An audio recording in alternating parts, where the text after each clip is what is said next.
We're in the small studio because the next project involves this table here. Doing that desk a couple of weeks ago reminded me of another irritant involving knee height and typing height. This is a production station. It's basically a Windows 7 PC with a lot of 64-bit memory and a couple of fast, big hard drives. And of course a few MIDI controllers dotted around it. You've got a keyboard obviously, and over here there's a drum pad MIDI controller, and up here you've got a miniature mixer. You can use it in performance mode when you'd be stood up, or you can use it in recording studio mode where you'd be sat down and it's there, sitting down, running some digital audio workspace software that the problems occur.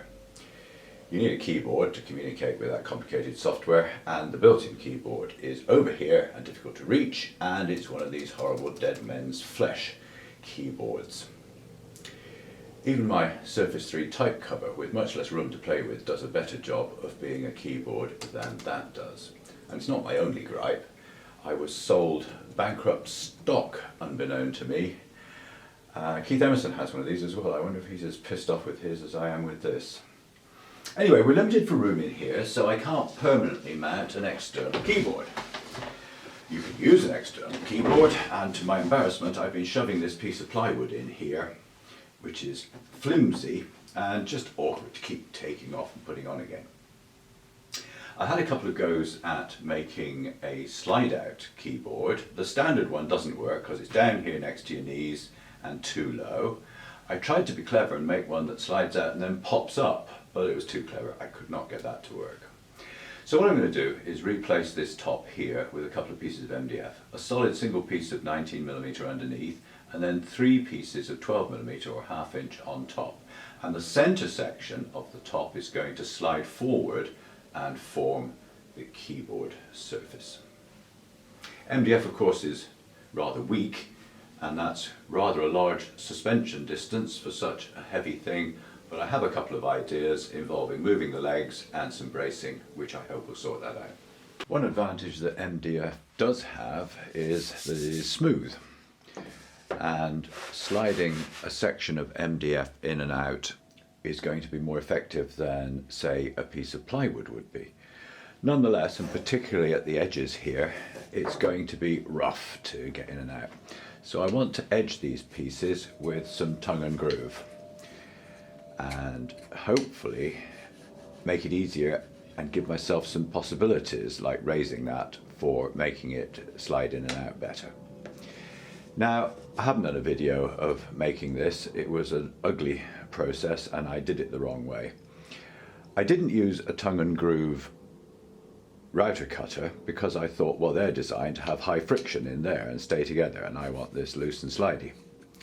So I tried running through these ½ inch pieces of, I think this is Sapel, through the table saw to create the tongues and the grooves here, but these are really difficult to control. Featherboards, push sticks, an ugly business. I got there in the end, but what I should have done, it was so much work that way anyway, is just get a tongue and groove router cutter, make it, and then thin down this section here. Well, even sanding would have done it, I suspect. Or take one piece much longer of Sapel, wider I should say, and route out each of these at the end and then cut them down this way to form the individual runners. With a big piece of wood out here going through the table saw, I would have had much better control. Anyway, it's done.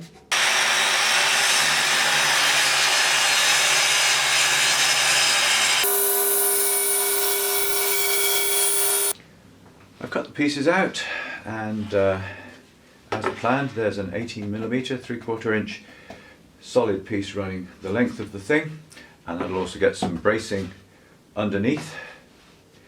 This is the center section cut out of 12mm or ½ inch MDF, and these are the static side sections.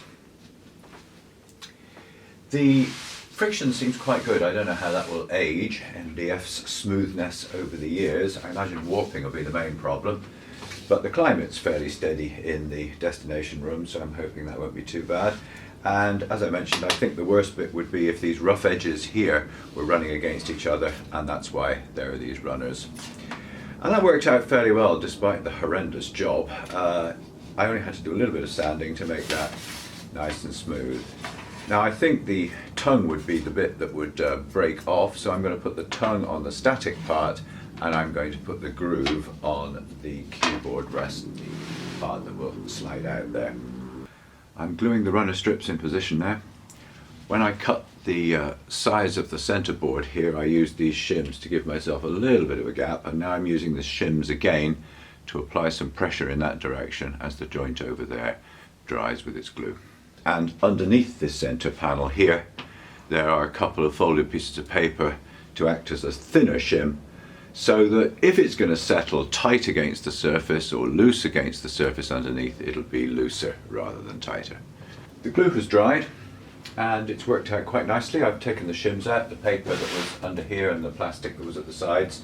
I've also added a bit of paste wax in the channels of the runners, and it's nice and smooth. In fact, I may even have to put a stop here so it doesn't go shooting out of the back. I was considering a stop anyway. I thought I might edge with some of this sapele here, which I've got quite a few scraps.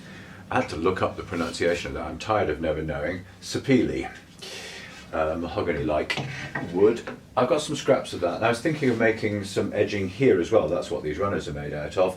And I thought what I would do is have a solid piece of edging on these outer sections here, and then on this inner section, again the same piece of edging, and it would just simply overlap, drop down at the bottom here, and as long as I glue it securely, it will act as the stop that will stop that running through. And then the last thing to consider is bracing. Obviously a large floppy piece of MDF like this is going to do something horrible. So I've got a couple of strategies to sort that out. First of all, I'm not going to put the legs in the traditional position. That would give far too much potential for sag in the middle. There's no reason for them to be out at the corners. I'm going to put them much closer to where the feet of the instrument are actually bearing. So they'll be in here.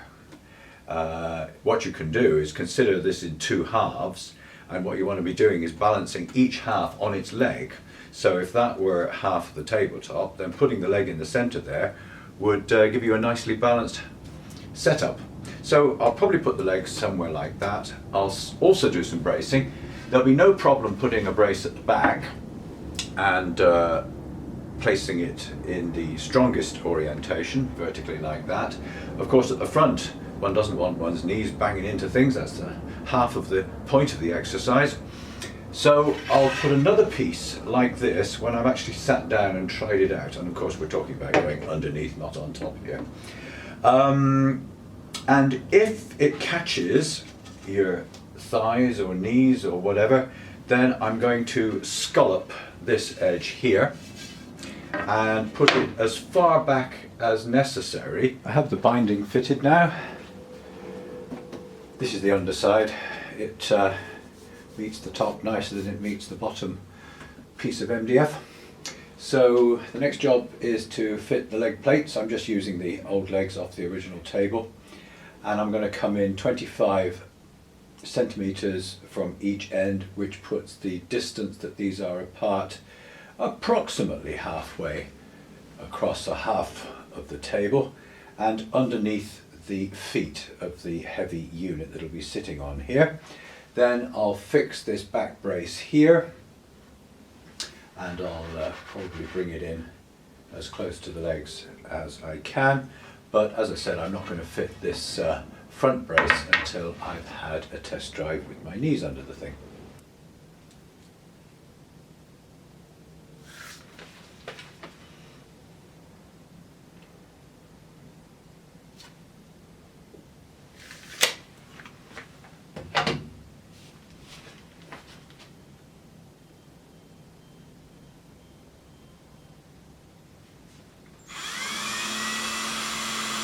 On a regular piece of wood, I'd probably just rely on glue for this brace here, but there's always a risk with MDF of it delaminating. The strength is really only in the surface layer here. Once that surface layer peels off, then there's very little strength at all. You're just talking about powder or fibre, MDF. So it'll need clamping and gluing and screwing. Nearly done. Got the leg plates on. And I'm just going to add another piece to match that here, because I'm going to put back the old scrappy piece of plywood that I used to use on the old table, because I want a little place to store the keyboard under the table when it's not actually out there on the drawer. Nearly there, just have to plumb the thing back in again. Well, that's worked out fairly well. I'm quite pleased.